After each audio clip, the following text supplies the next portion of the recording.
Welcome sa Cloudy Movie Recap. Ang pelikulang ikukwento natin ngayon ay ang The Jungle Bunch. Halina't simulan na natin.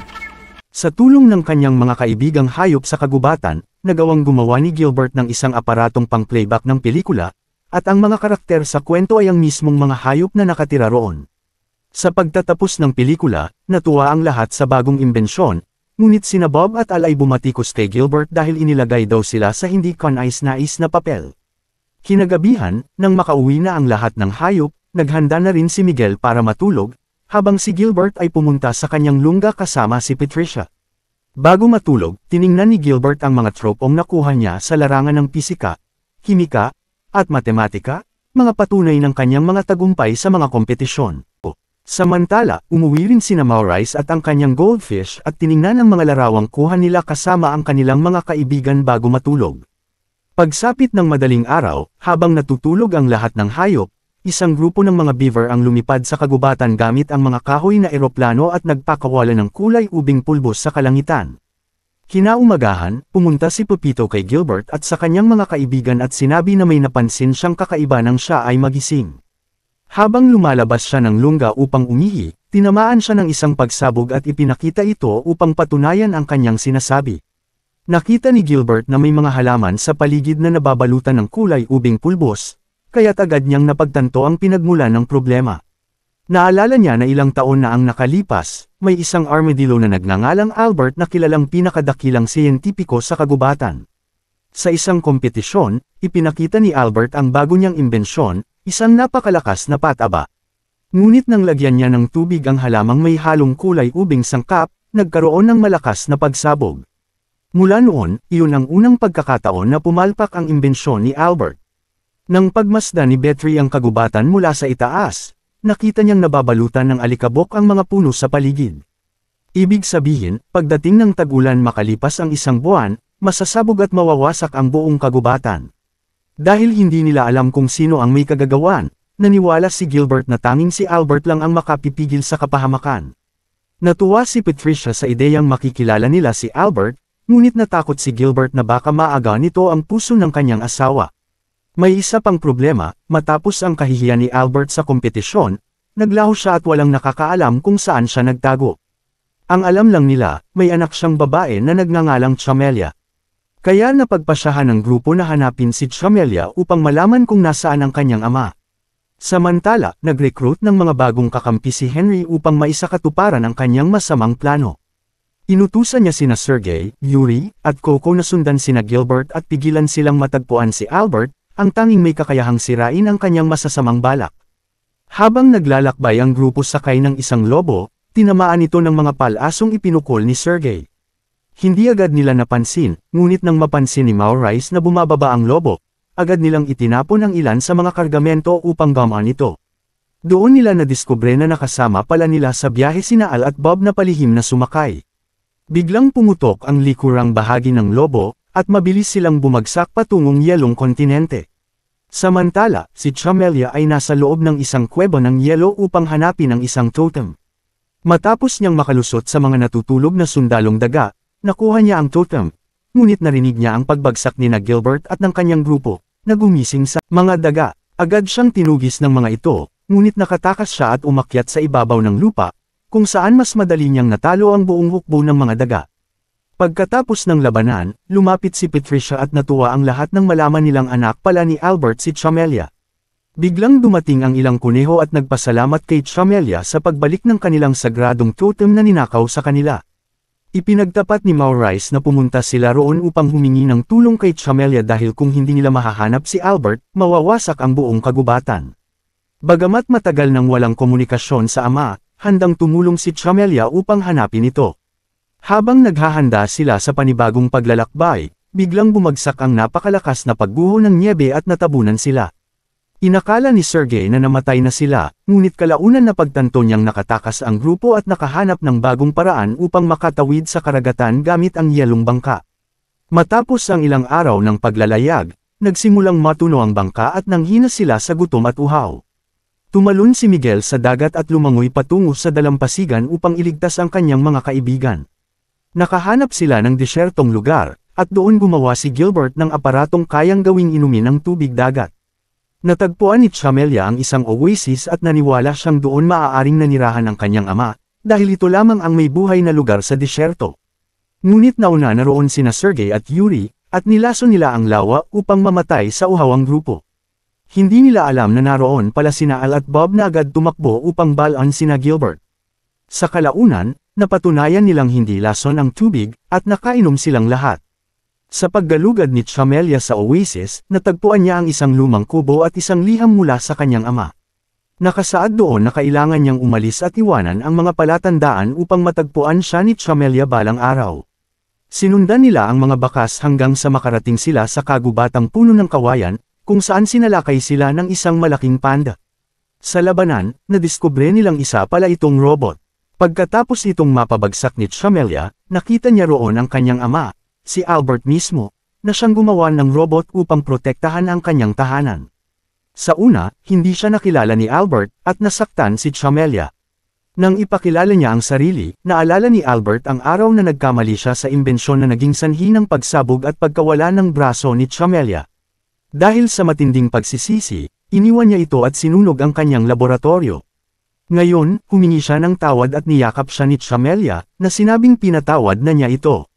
Sa bandang huli, habang nagkakape sila, ipinaliwanag ni Gilbert ang tunay na dahilan ng kanilang pagpunta, upang hilingin kay Albert na tulungan silang iligtas ang kagubatan. Nabigla si Albert nang malaman niyang ginagamit ang kanyang imbensyon upang sirain ang gubat, dahil sigurado siyang sinira na niya ang lahat ng ebidensya bago siya umalis.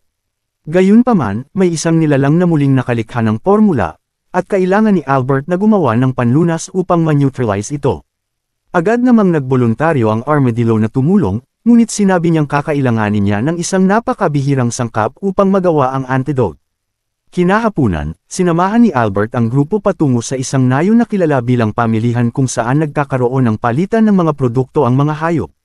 Sa nayong ito, may kagubatang pinangangalagaan ng mga monghe na buong hapon ay nag-iipon ng mga bulaklak. Ang mga halamang ito ay dumadaan sa mabagal na proseso ng pagluluto upang makuha ang sangkap na hinahanap ni Albert. Ang malaking problema ay ang lagusan patungo sa kuweba kung saan ginagawa ang sangkap ay mahigpit na binabantayan ng mga asong gwardya. Naisip ni Gilbert na gumawa ng projector upang ilihis ang atensyon ng mga aso. Habang nakatutok ang mga ito sa ipinapakitang imahe, magkakaroon ng pagkakataon ng grupo na makapasok sa kuweba. Upang mapabilis ang paghahanap, nagpasya silang maghiwa-hiwalay. Natagpuan ni Miguel ang bodega ng pagkain at nagsimulang kumain habang abala naman ang mga monghe sa seremonya ng pagtanggap sa mga bagong kasapi ng kanilang samahan. Nang matagpuan ni Albert ang silid kung saan nakatago ang sagradong sangkap, gumawa siya ng pansamantalang bola upang iligaw ang mga asong nagbabantay sa pinto. Nakapasok si Patricia sa silid at nakuha ang bote ng sangkap. Habang papunta siya upang salubungin ang iba, nadiskubre naman sina Maurice at Chamelia ng mga monghe. Agad silang tumakbo palabas ng silid at muling nagtipon ang grupo upang sabay-sabay na makatakas mula sa kuweba. Habang hinahabol, natagpuan nila ang daan palabas. Sa labas, abala ang mga monghe sa panunood ng animes yung ginawa ni Gilbert kaya hindi nila napansin ang pagtakas ng grupo. Dahil sa kalituhan ng mga bantay, nakalayo ang mga hayop at nagsimulang magplano kung paano makababalik sa kagubatan. Habang tinitingnan ni Chamelia ang kalendaryo, napagtanto niyang hindi na sila aabot sa oras, ngunit sinabi ni Albert na may ginawa siyang lagusan sa ilalim ng lupa na diretso papunta sa kagubatan. Ang problema, nasa isang isla ang lagusan, kaya kailangan nilang gumawa ng bangka upang makarating doon. Habang nasa biyahe, nagawang nakawin ni Sergey at Yuri ang bote ng sagradong sangkap. Hinabol sila ng mga Polaka upang mabawi ito. Lumipad si Patricia upang sundan sila, at sinundan naman siya ni Gilbert at ng buong grupo. Pinagsama-sama nila ang kanilang lakas upang mahuli ang mga kalaban at itali ang mga ito upang hindi makatakas. Nang malaman ni Gilbert na ang dalawa ay nagtatrabaho para sa hayop na nagpapakalat ng mga pampasabog, tinulungan siya ni Mel upang pilitin silang sabihin kung sino ang kanilang pinaglilingkuran. Upang hindi sila saktan, ibinunyag ni Yuri na si Henry, isang masasamang beaver na nakatira sa tuktok ng bundok, ang utak sa likod ng lahat. Makalipas ang ilang oras, nakarating ang grupo sa lagusan ni Albert at sumakay sila sa kabon para sa paglalakbay. Ngunit napagtanto ng siyentipiko na hindi pa tapos ang lagusan. Nainas ang grupo at halos sumuko na, kaya sinamantala ni Sergey ang pagkakataon upang palayain si Coco, at inutusan niya itong iparating kay Henry ang balita. Lumipad si Coco palabas ng bitik sa kuweba at nagtungo sa kagubatan upang ipaalam kay Henry ang kanilang kalagayan. Nang marinig ang balita, nagdiwang si Henry dahil alam niyang malapit nang masira ang kagubatan. Nakaramdam ng pagkadismaya si Albert sa kanyang pagkakamali. Nakita ito ni Chamelia at nangakong hahanapin niya ang paraan upang maresolba ang problema. Agad siyang pumasok muli sa kuweba upang mag-imbestiga. Sumunod si Maurice upang ipagtapat ang kanyang nararamdaman. Sa kanyang pagtataka, inamin ni Chamelia na ganoon din ang nararamdaman niya para kay Maurice. Samantala, dahil sa gutom, nagalit si Miguel at sinuntok ang pader ng kuweba.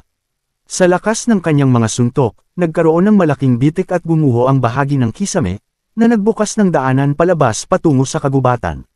Nakita ni Gilbert ang paparating na bagyo at napagtanto nilang wala ng oras, kaya mabilis silang bumalik sa laboratorio upang may handa ni Albert ang antidote. Sa loob lamang ng ilang minuto, natapos ni Albert ang panlunas at sinubukan ito. Agad nilang nilisan ang laboratorio upang ipalaganap ang antidote sa kagubatan. Samantala, abala ang mga tauhan ni Henry sa paggawa ng libu-libong tent sa pabrika, at napansin ni Maurice na tila sila ay nasa ilalim ng hipnotismo. Nahuli sila ni Henry at inutusan ng kanyang hukbo ng mga daga na salakayin ang grupo. Tinanong ni Albert kung bakit gusto ni Henry na sirain ang kagubatan.